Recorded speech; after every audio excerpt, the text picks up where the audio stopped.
fé, Deus Supremo és.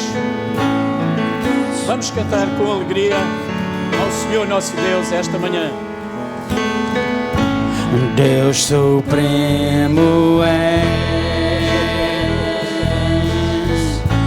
soberano em glória,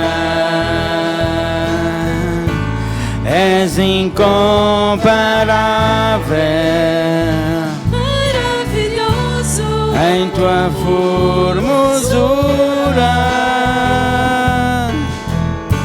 és incomparável, maravilhoso em tua majestade. Não há outro Deus como Jeová, não há outro Deus além do Senhor, não há no céu, não há na terra, não há no mar. Deus como o Senhor, não há no céu, não há na terra, não há no mar. Deus como o Senhor. Meus irmãos, eu estou a olhar para as vossas caras e vocês parece que estão zangados. Eu pergunto se há aqui alguém zangado comigo. Fala agora ou cale-se para sempre. A semana correu-vos bem? Vocês estão satisfeitos porque estamos a adorar a Deus? Vamos fazer isso com aquela cara que nós sabemos que Deus gosta de ver. Vamos rejubilar porque Deus é incomparável. O irmão acredita nisso? Amém. Então vamos louvar ao Senhor com alegria, está bem? Não vos quero ver com essa cara cabisbaixa, triste, preocupada, mas quero-vos ver com essa cara dedicada em oração ao nosso Deus. Vamos orar? Vamos louvar? Vamos adorar? Deus Supremo és, soberano em glória, és incomparável,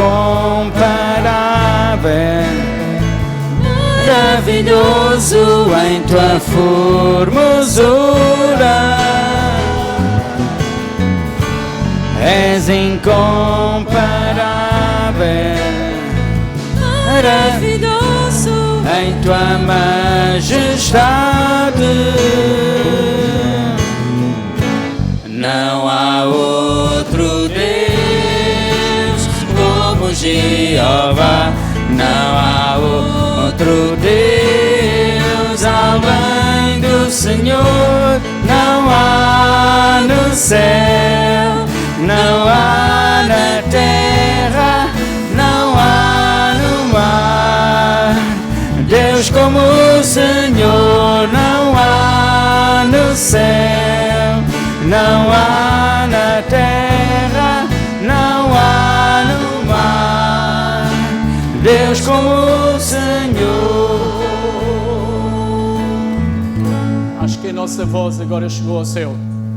Vamos ler o texto que Paulo escreveu aos Romanos, no seu capítulo 10. O texto que está entre os versos 10 e 17. Vamos todos juntos participar desta leitura.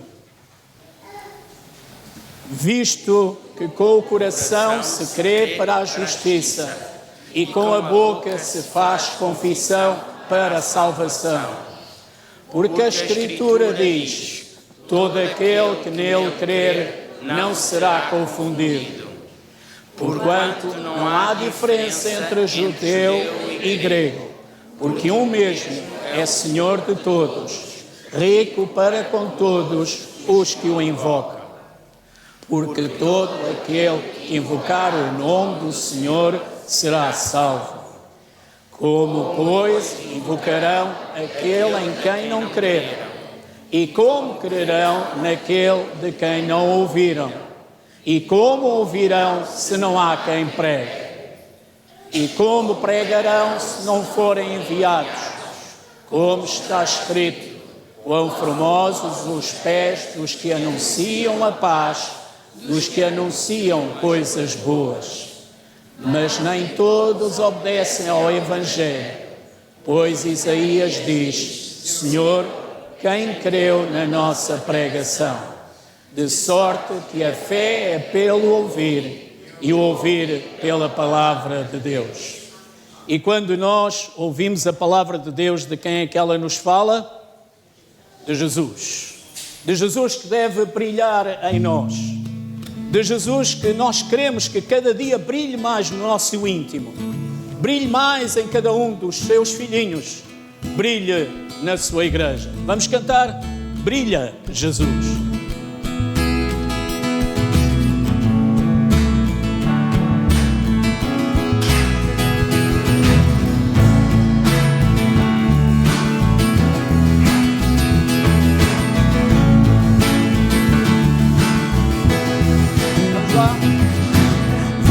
Vejo a luz do amor brilhando sobre as trevas do mal, brilhando.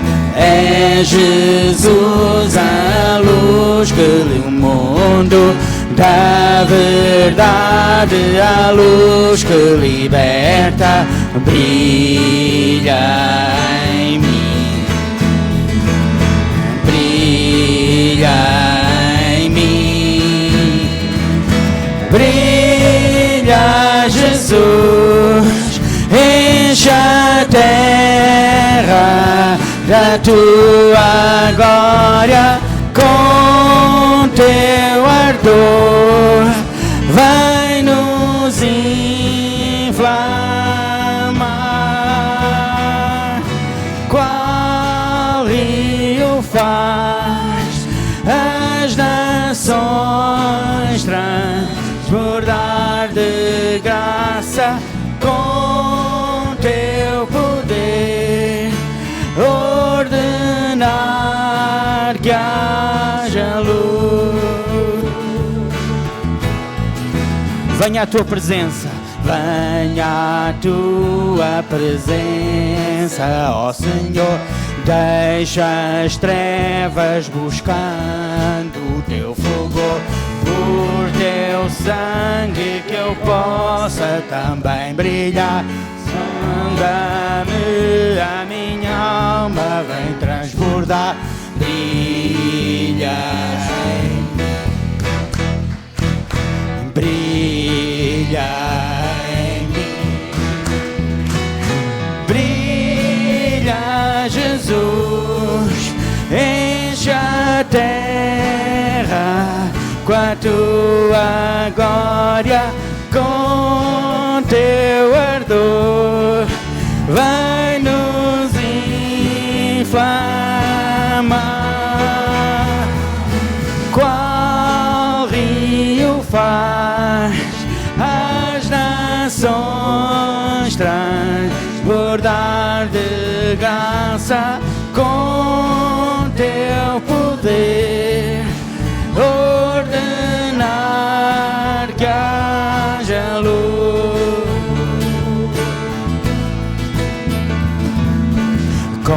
Contemplando o teu brilho divinal, nós teremos na face um brilho igual, transformados de glória em glória, como espelha contar tua história. Brilha em mim, brilha em mim, brilha, Jesus, enche a terra com a tua glória, com teu ardor, vai nos inflamar. Com teu paz, as nações transbordar de graça, com teu poder, ordenar que haja luz. Com teu poder, ordenar que haja luz. É bom que Jesus brilhe no nosso meio. Eu vou pedir à nossa irmã Isabel Granada o favor de nos dirigir numa palavra de oração. Paulo escreveu no livro de Gálatas, no capítulo 4, a partir do verso 4, o texto que iremos ler. Mas vindo a plenitude dos tempos, Deus enviou seu Filho, nascido de mulher, nascido sob a lei, para remir os que estavam debaixo da lei, a fim de recebermos a adoção de filhos. E porque, diz Paulo à igreja, porque sois filhos, Deus enviou aos nossos corações o Espírito do seu Filho que clama, Abba Pai. Paizinho, Pai amoroso, Pai que cuidas, Pai que nunca nos abandonas, Pai que está sempre disponível para cada um de nós. Por isso, o meu desejo é servir este Senhor. O meu desejo é poder louvar este Deus que está permanentemente, este Pai que está permanentemente ao meu lado.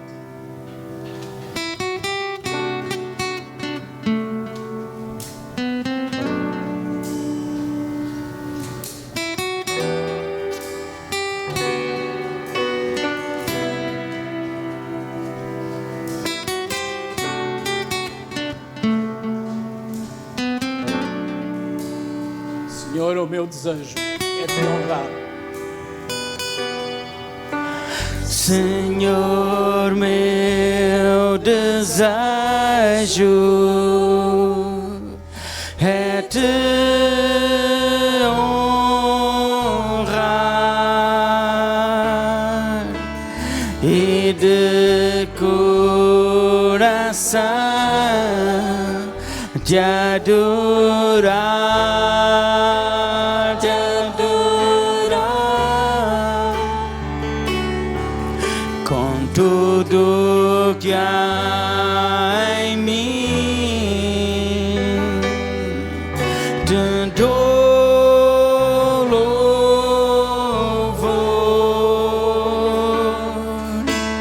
minha adoração é só para ti, é só para ti.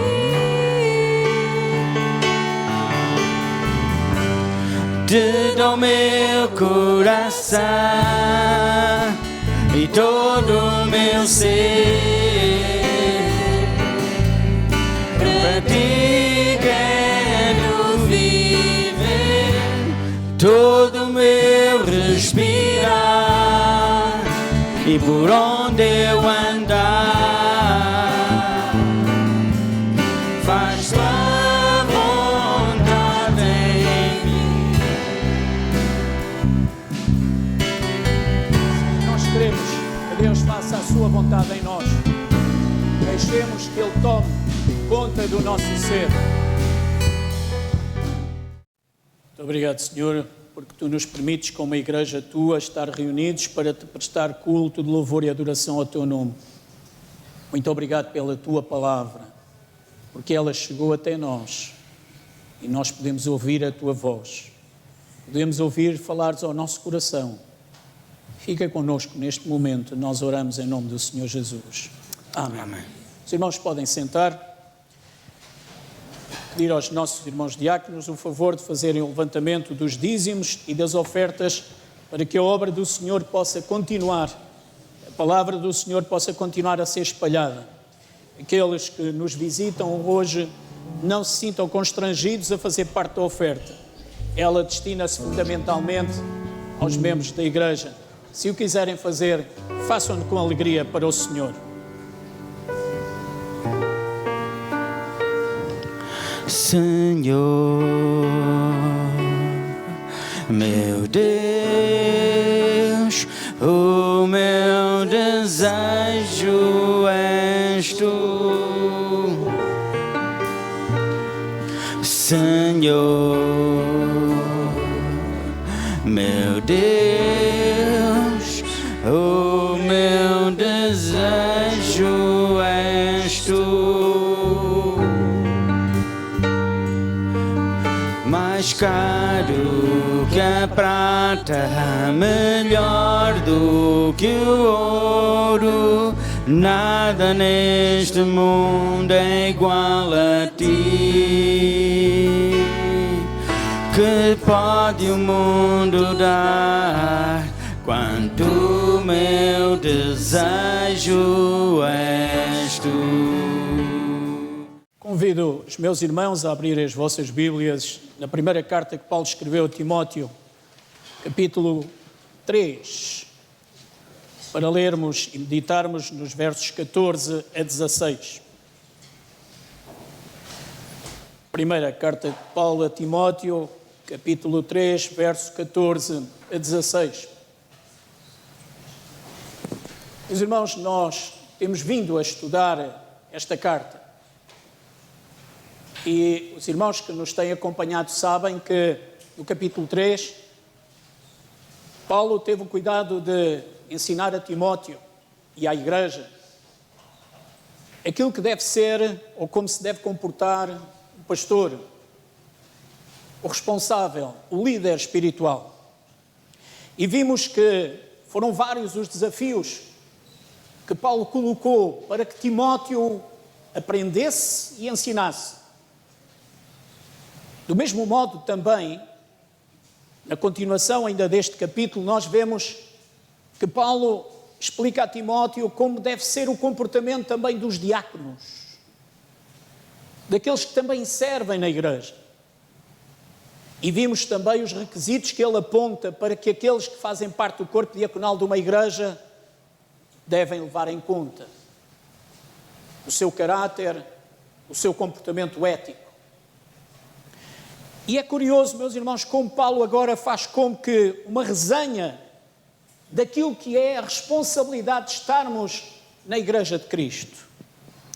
A Igreja que pertence ao Deus vivo. A Igreja que Ele comprou com o seu próprio sangue, as próprias palavras que Paulo profere perante os anciãos da Igreja de Éfeso.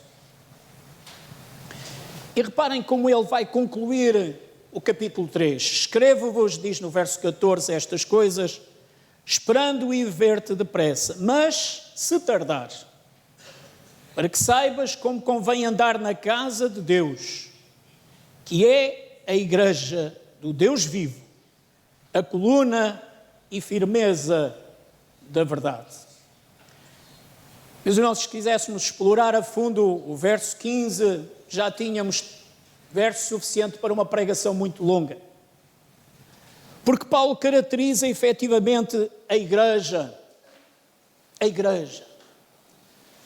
Meus irmãos, a igreja que nós tantas vezes definimos, e de uma maneira correta, nós dizemos que a igreja é isso que os irmãos estão a pensar, mas podem falar, não é pecado. É o quê?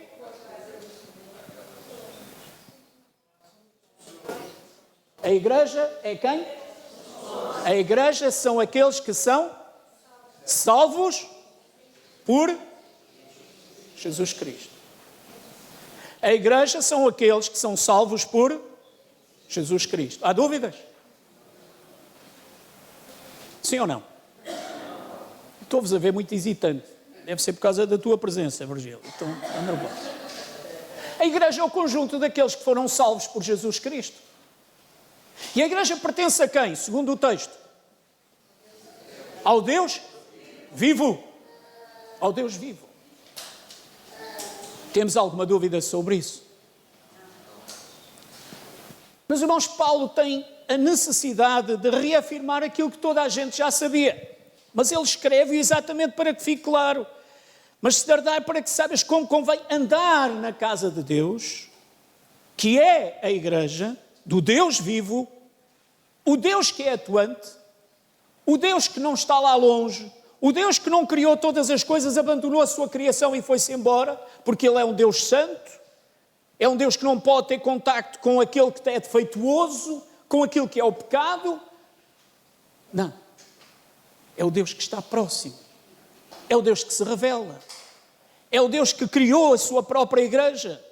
Que Jesus teve o cuidado de ensinar aos seus discípulos que nem as portas do inferno prevalecerão contra ela. Amém? Amém. E esta igreja neste local, somos nós. Somos nós. O Senhor quer-nos usar como igreja. O Senhor quer que sejamos igreja.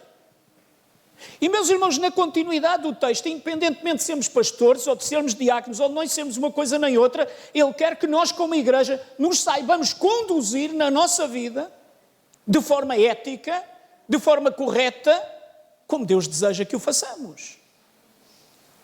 E Ele ensinou-nos. E Paulo ensina a Timóteo, mesmo que eu não possa ir ter contigo rapidamente, olha, tu já sabes, os princípios que tens que ensinar à igreja são estes. Sabes porquê? Porque deves saber conduzir-te na casa de Deus, que é a sua igreja, aquela da qual tu fazes parte. Essa casa, essa igreja que pertence única e exclusivamente ao Deus vivo, que é coluna e firmeza da verdade. E, meus irmãos, o Senhor entrega-nos algo absolutamente precioso que nós precisamos de defender, que é o quê? A verdade. Deus entregou à igreja a verdade. E os irmãos estão a dizer assim, espera aí, mas quem é a verdade? Quem é a verdade? É o próprio Senhor Jesus. Mas através dele nós recebemos a revelação da verdade. A sua palavra nos revela a verdade. O Senhor Jesus se revelou humanamente ao homem, trazendo a verdade. Ele que tomou a forma de homem, Ele que veio até nós, Ele que se deu por nós, Ele que foi à cruz por nós, Ele é a verdade e a igreja tem esta verdade. Os irmãos entendem a graça de termos a verdade connosco. Ao mesmo tempo, nós, igreja, entendemos a responsabilidade de proclamar e defender esta verdade. É que não há verdade fora de Cristo. Não há verdade fora de Cristo. E a verdade chegou até nós. O próprio Senhor Jesus o disse, eu sou a vida. Cremos nós nisto? E, meus irmãos, nós olhamos o texto e dizemos tanta coisa boa concentrada num texto tão simples. O Deus que é vivo, o Deus que é o Senhor da igreja, o Deus que é a coluna e a firmeza e que faz de nós participantes desta graça, de podermos ter a verdade, de conhecer a verdade, de saber quem somos, o que somos, de onde viemos e para onde vamos. E nós nos devemos extasiar com isto, meus irmãos. Nós nos devemos extasiar com isto. Os problemas graves da nossa sociedade é que as pessoas não sabem quem são, não sabem por que estão, não sabem de onde vieram e não sabem para onde vão. A sociedade não sabe, mas nós sabemos. Meus irmãos, deixem-me dizer-vos isto. A maior bênção que o cristão pode ter é compreender a cruz de Cristo e aquilo que ela significou para as nossas vidas, certo? Mas se nós apenas olhássemos o Cristo crucificado na cruz, nós ficávamos muito aquém daquilo que ela significa, certo? Nós precisamos de olhar para uma cruz vazia e perceber que ela é o quê? O símbolo do pagamento do meu pecado, o que me permite voltar a reconciliar com Deus. E quando nós entendemos esta verdade e a vivemos, nós percebemos o valor que isto tem para a vida e para a morte. Todos nós compreendemos o sofrimento que há na separação quando a morte aparece. E Paulo sabia isto muito bem, por isso ele vai ter o cuidado de dizer no seu texto, Romanos capítulo 8, a partir do verso 32, que nem a morte nem a vida nos separará de quê? Do amor de Deus. Do amor de Deus. O amor que Deus nos tem. O amor que tem para com os seus filhos. Vejam, verso seguinte, verso 16. E sem dúvida alguma, grande é o mistério da piedade. Aquele que se manifestou em carne, foi justificado em espírito, visto dos anjos, pregado aos gentios, querido no mundo e recebido em cima na glória. Meus irmãos, e Paulo, mais uma vez, com duas penadas, ele introduz aqui quase um compêndio de teologia.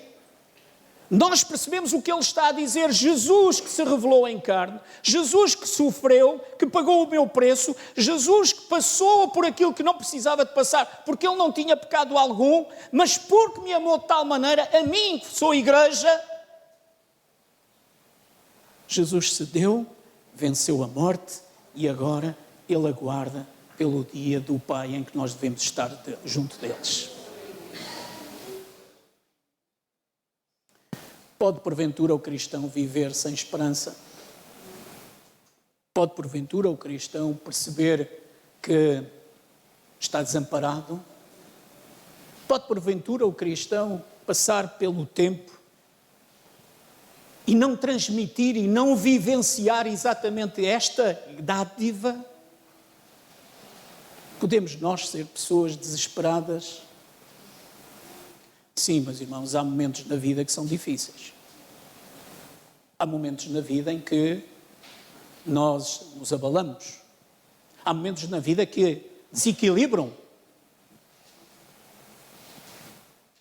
a nossa forma de pensar e a nossa forma de agir.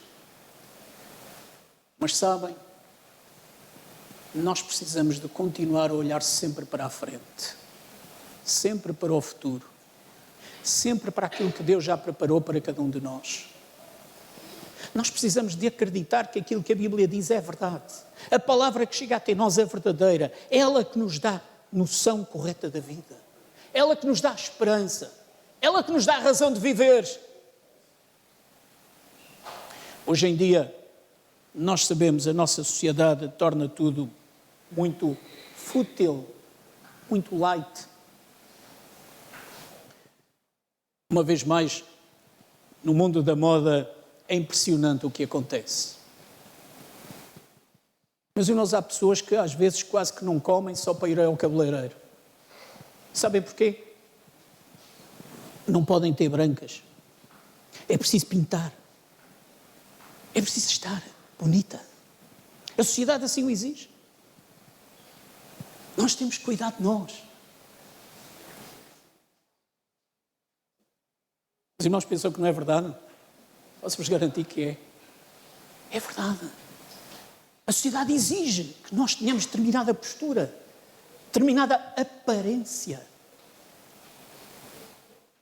E então, se aparecemos nas revistas sociais, não é? Há de alguém que leve lá uma senhora com um cabelinho branco, não cuida de si, não é, madame? Exatamente.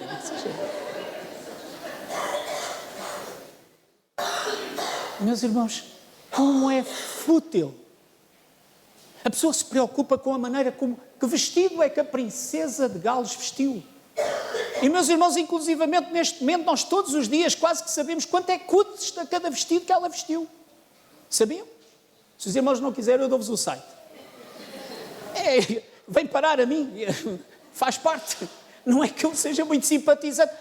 Mas vejam, onde é que passou férias? Com quem é que esteve? Qual foi a ilha paradisíaca para onde foi? Mas depois nós esprememos tudo isto e o que é que deita? Nada. Não deita nada. Sabem porquê?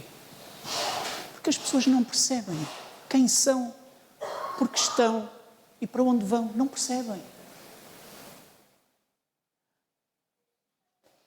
Meus irmãos, que valor tem a igreja para nós? O que é que ela significa na nossa vida? Como é que nós andamos na igreja? Qual é o comportamento que temos? O que é que estamos a fazer dentro dos princípios que ela nos pede para seguirmos? Sabendo nós a quem ela pertence, sabendo nós que ela é a coluna da verdade e à igreja está dado esta palavra da verdade que precisa de ser espalhada no mundo, a pergunta que nós precisamos de fazer como igreja é: o que é que temos feito com isto? Uma das perguntas que ontem nos fizeram na entrevista foi esta: vocês são uma igreja, têm lá a fundação, vocês dão prioridade aos meninos da vossa igreja.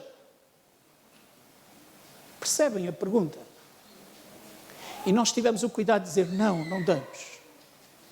Não damos prioridades aos meninos da nossa igreja, não fazemos exceção de pessoas, inclusivamente na nossa fundação está um menino com uma deficiência gravíssima, mas nós cuidamos deles. O melhor que podemos e sabemos. Se não fosse assim, nós seríamos igreja? Sim, porque por trás da fundação está a igreja e há um comportamento ético a ter. E as pessoas precisam de saber que nós não fazemos exceção de pessoas. A própria palavra de Deus nos ensina isso. Poderemos nós fazer diferenciação entre uns e outros? Brancos e pretos, homens e mulheres, ricos e pobres, sábios e incultos? Não seríamos igreja se o fizéssemos. Mas, meus irmãos, isto é uma chamada de atenção para nós. Que valor tem a igreja na tua vida? Que valor tem a igreja de Cristo na tua vida? Há uns tempos atrás eu falava com alguém e eu dizia: a forma prática de eu demonstrar o meu amor a Deus é amar a sua igreja. A pessoa fez assim uma cara. Explica lá outra vez. Eu expliquei, A forma prática de tu demonstrares o teu amor a Deus é a maneira como tu amas a sua igreja.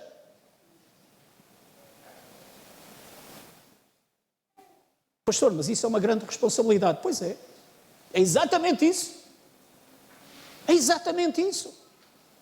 Muitas das vezes a igreja está em segundo plano, ou em terceiro, ou em quarto. E eu pergunto se é isso que Deus deseja de cada um de nós. Pastor, mas eu amo a Deus. Está bem, ninguém diz o contrário, mas como é que tu demonstras? Nós olhamos a palavra do Senhor e vemos um desafio muito interessante. Se tu não amares o irmão a quem vês, como podes amar a Deus a quem não vês? Se tu não amas a igreja de Cristo, como é que podes dizer que amas a Cristo? Pastor, então a igreja é uma coisa séria. Pois é. Pois é. Cá estamos nós, coluna da verdade e firmeza nessa mesma palavra da verdade. O desafio é esse. E é para vivermos quando? Ao domingo de manhã. Ótimo. Cá estamos nós. Domingo de manhã? Só somos igreja ao domingo de manhã?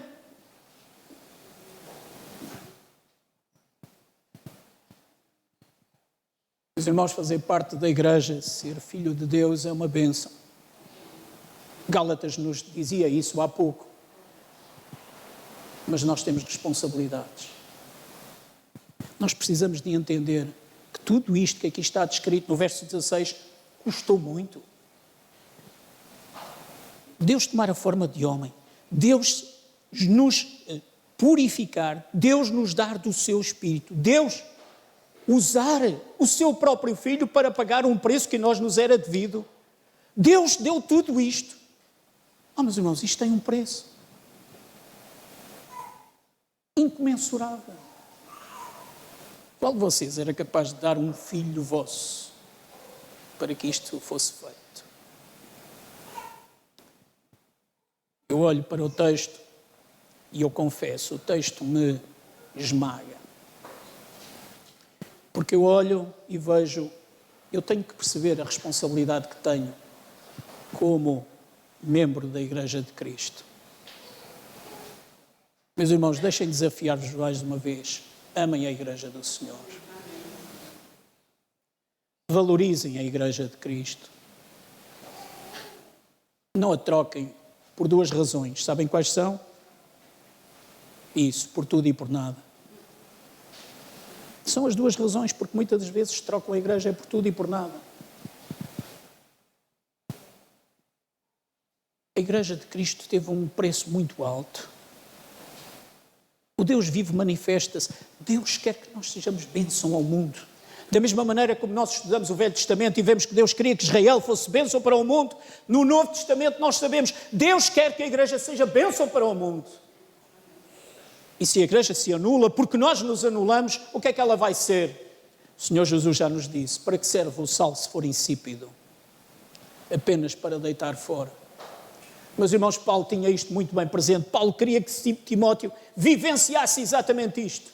E por isso ele lhe disse, em forma de resumo no final deste capítulo, vê como se comportam na igreja. Vê como ela deve transmitir a palavra da verdade. Vê como ela deve ser firme. Porque ela, para existir, o próprio Deus pagou um preço muito elevado. Escrevi-vos um texto que é um testemunho pessoal. E no texto eu digo-vos, desde tenra idade aprendi a amar a Igreja de Cristo. Numa época em que a maioria das famílias não tinham carro, em que os cultos eram em dose dupla ao domingo, em que depois do culto da noite, que acabava por volta das 22 horas, ainda havia ensaio do coro, em que era preciso fazer 2 percursos a pé de cerca de 20 minutos o primeiro e 15 minutos o segundo, porque a igreja ficava a cerca de 12 km de casa e era preciso apanhar um transporte público, em que o único motivo que nos afastava da igreja era a doença ou deslocações fora da cidade. Desde muito cedo, dizia, fui ensinado a amar a igreja e fazer parte dela, como se da minha própria casa e família se tratasse. Os irmãos em casa leem o resto. Amar a Igreja de Cristo é um desafio. Amar a Igreja de Cristo é um desafio. E é um desafio que todos os filhos de Deus devem assumir. Igreja, nós somos família. Igreja, nós somos família. Os irmãos já pensaram que na eternidade vamos viver todos juntos? Mesmo com os nossos defeitos?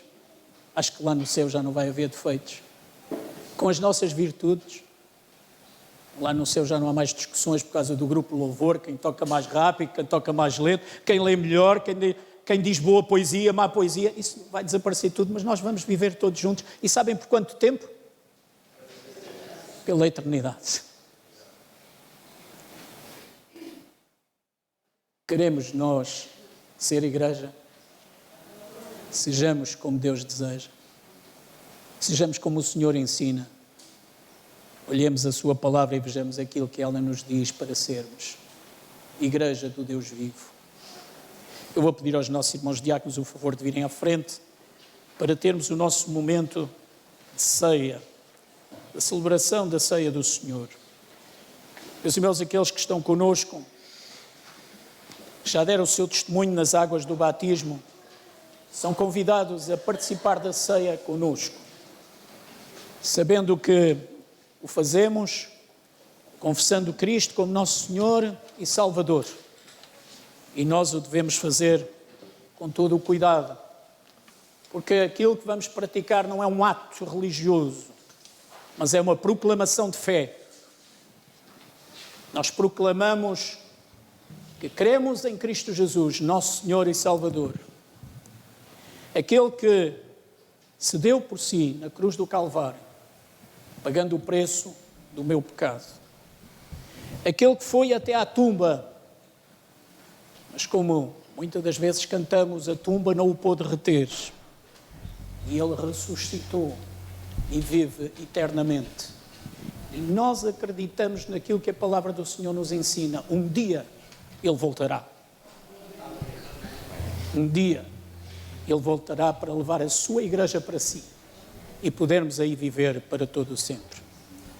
Vou pedir ao nosso irmão Geraldo o favor de nos dirigir numa palavra de oração. Senhor, nosso Deus, nosso Pai, mais uma vez, ó Deus, nós queremos te agradecer, Pai, por estar na tua casa. Mais uma vez, Senhor, queremos fazer isso em memória do nosso Senhor e Salvador Jesus Cristo, que pagou o preço de uma cruz por cada um de nós. E hoje possamos estar aqui, a tua igreja, Pai. Por isso, nessa hora, nós queremos consagrar este pão, Senhor, que representa o corpo de Cristo. A tua igreja, Pai, nesse momento, Pai, nessa hora, Senhor, ó Deus, fala, Senhor, e abençoe toda a tua igreja, Senhor, que eles vão participar, Senhor. E aqueles, ó Deus, Deus, que ainda não deu esse passo de aceitar Jesus Cristo, que seja um dia aceitável, aceita Jesus como Salvador e vai viver eternamente por Ele, para sempre. Por isso, Pai, muito obrigado pelo sacrifício. Não foi em vão, o Senhor nos chamou, Ele nos aqui. Abençoe. Amém.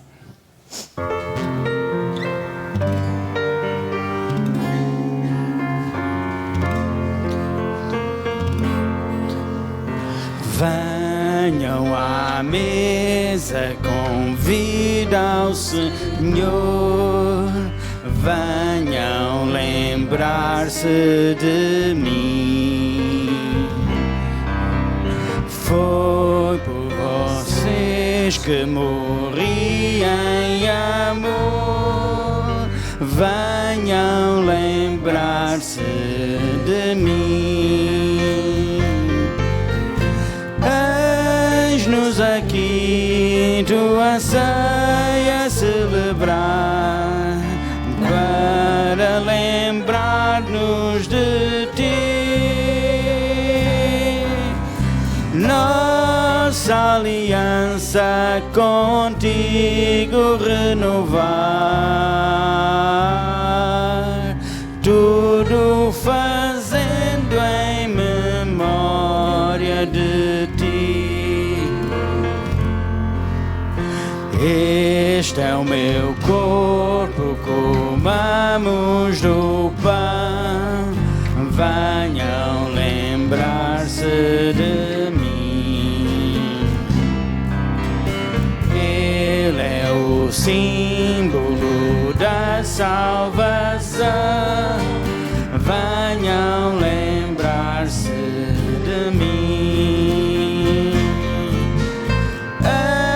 Eis-nos aqui, tua ceia a celebrar, para lembrar-nos de ti. Nossa aliança contigo renovar, tudo fazendo em memória de ti.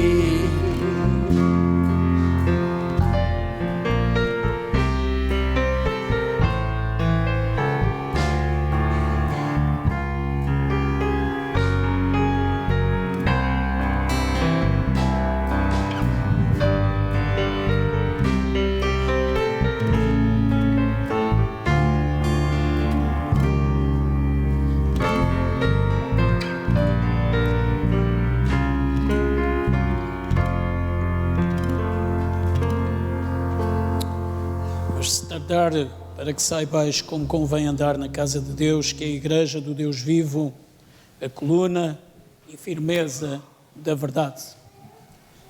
Meus irmãos, nós queremos continuar a ser casa do Deus vivo. Nós queremos continuar a proclamar a verdade. E a verdade é esta: Jesus te ama de tal maneira que se deu a si próprio, para que o preço do meu pecado, do teu pecado, fosse pago e nós nos pudéssemos reconciliar com Deus. Ao fazermos parte deste memorial, nós nos recordamos disto. Nós nos recordamos de Jesus no Getsemane, chorando, sofrendo, carregando o peso do nosso pecado, da nossa fragilidade. Mas ao mesmo tempo nos recordamos que Ele, ao dar o seu corpo para ser cravado na cruz, Ele usufruiu da vitória que nos dá, que nos oferece, porque Ele venceu a morte, porque Ele venceu tudo aquilo que nos afastava de Deus, e nós hoje podemos ter acesso ao nosso Deus. Em memória do Senhor Jesus, comamos deste pão.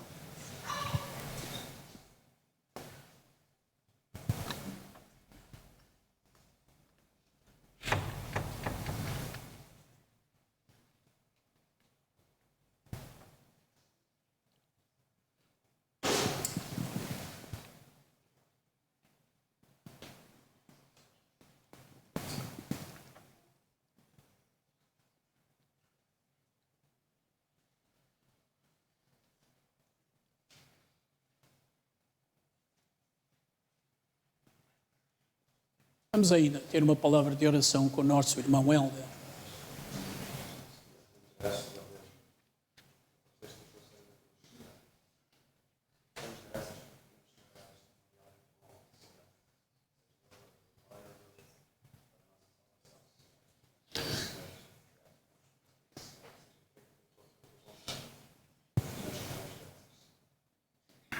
Amém.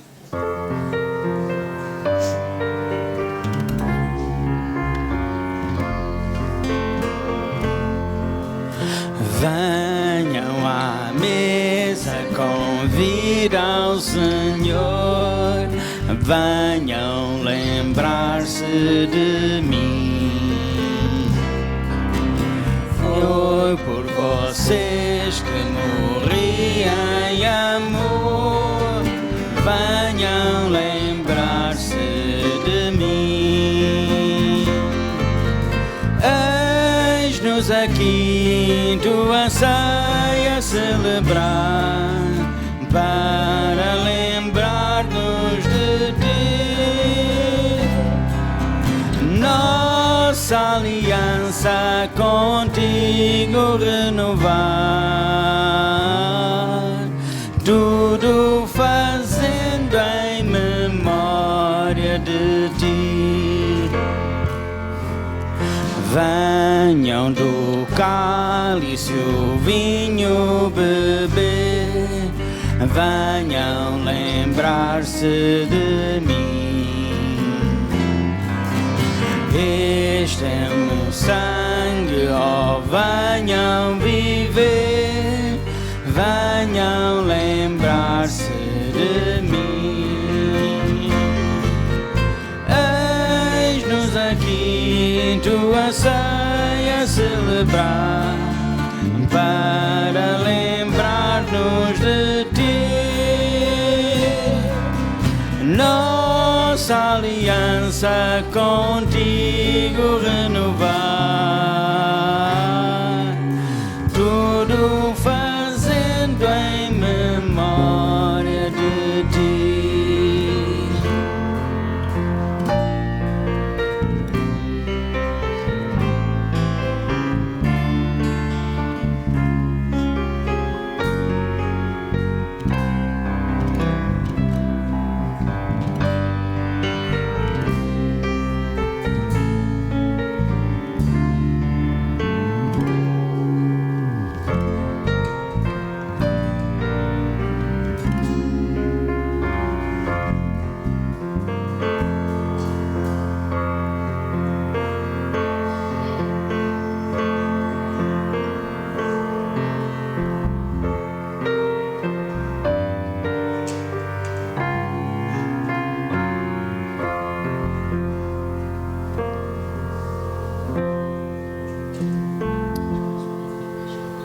Acabamos de cantar que queremos renovar a aliança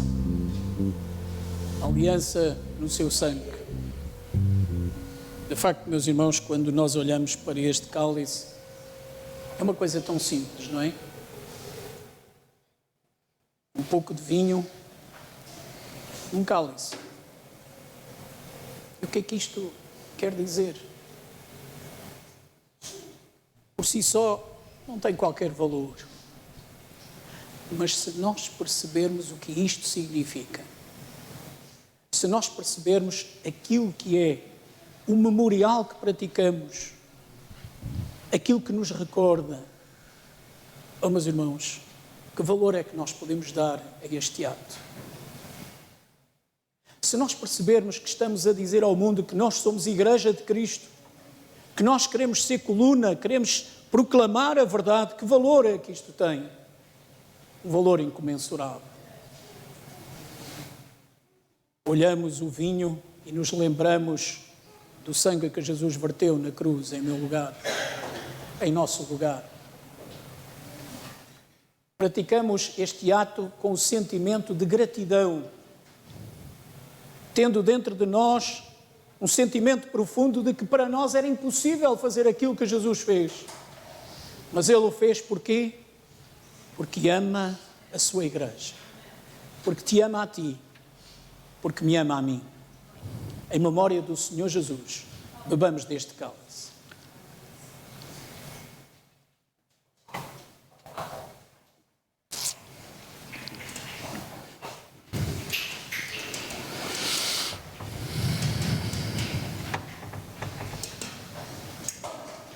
Vamos ficar de pé para cantarmos este último hino. Este hino que é mais um desafio para todos nós. Mostra Cristo. Mostra Cristo no teu viver. Mostra Cristo por onde andares. Mostra Cristo todos os dias da tua vida.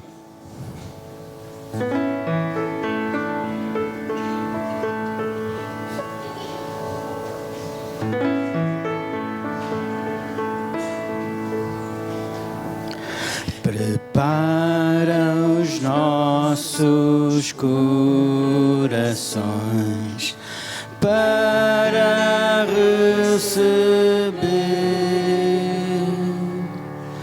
Quebra o solo duro em nós, ajuda-nos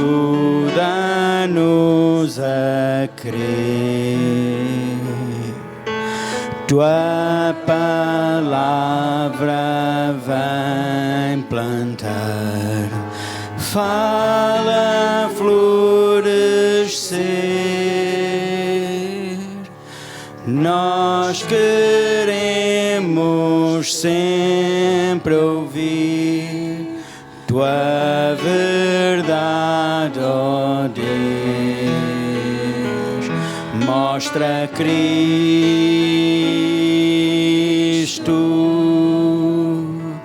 mostra Cristo.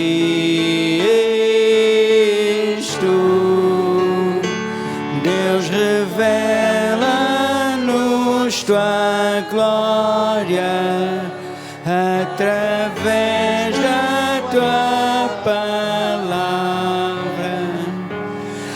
até todos confessarem que és Senhor.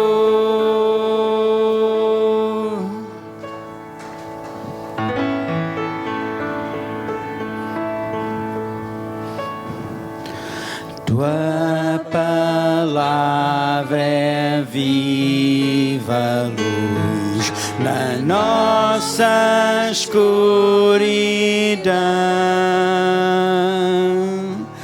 Guarda-nos das tentações dos simples sábios faz.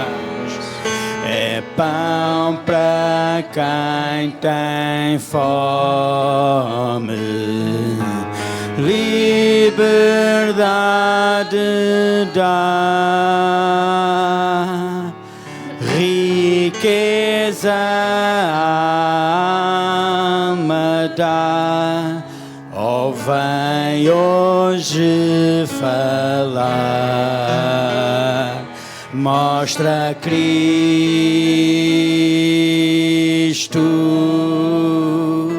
mostra Cristo.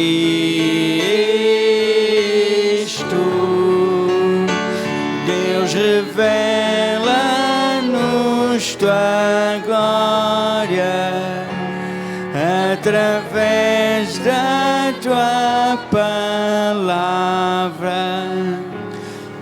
até todos confessarem que és Senhor. Onde iremos, Senhor? Onde iremos? Tens tu as palavras da vida eterna. Foi isto que Pedro confessou ao Senhor Jesus. Quando Jesus lhe perguntou: quereis vós também deixar-me? Mas hoje Jesus faz-nos uma pergunta ao contrário. Queres tu vir a mim e perceber que também podes ser igreja? Também podes fazer parte daqueles que estarão comigo por toda a eternidade? Pensa nisso. Pensa nisso. Não deixes passar a oportunidade que Deus te está a dar neste momento. Junta-te à Igreja de Cristo. vive a eternidade com Ele. Tem esperança em todos os dias da tua vida. Sabe como te deves comportar e como deves viver com um propósito sério. Não andes ao sabor das ondas. Não vás com o mundo. Mas sei como Deus deseja que tu sejas. Vou pedir ao pastor Virgílio o favor de nos dirigir numa palavra de oração. Continuamos a louvar-te e agradecer-te, ó grandioso Deus, por aquilo que tu és, por aquilo que tu fazes. Agradecemos por este momento também que estivemos na tua presença, juntamente com os nossos irmãos. Obrigado, Senhor, pela alegria de podermos adorar-te como Deus que és. Obrigado, Senhor, por tudo aquilo que tu nos tens dado. E pedimos, Senhor, que agora tu nos despeças para as nossas casas, em que a tua paz, o teu amor, a tua graça esteja connosco. E que nós, Senhor, possamos ser portadores verdadeiramente do teu corpo como membros do corpo de Cristo, para anunciar as grandezas e as maravilhas que tu tens feito. Continua, Senhor, a usar-nos para a tua obra. Em nome de Jesus nós te pedimos. Que a bênção de Deus, nosso Pai, a graça do Senhor Jesus Cristo, seu amado Filho, e a comunhão do Espírito Santo estejam com todos nós, desde agora e para todo sempre. Amém. Onde iremos, Senhor? Onde iremos? Tu tens as palavras da vida eterna. Onde iremos, Senhor? Onde iremos?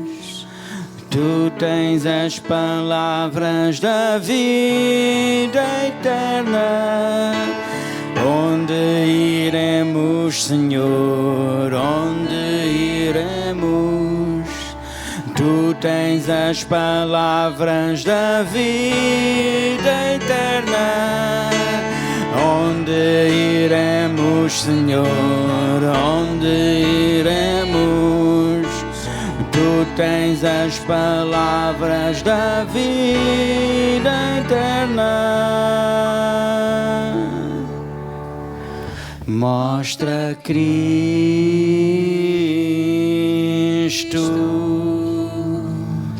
mostra Cristo,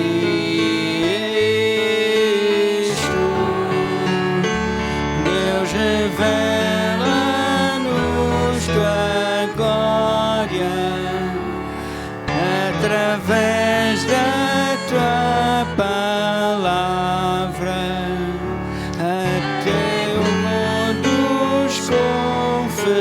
Confessarem que és Senhor.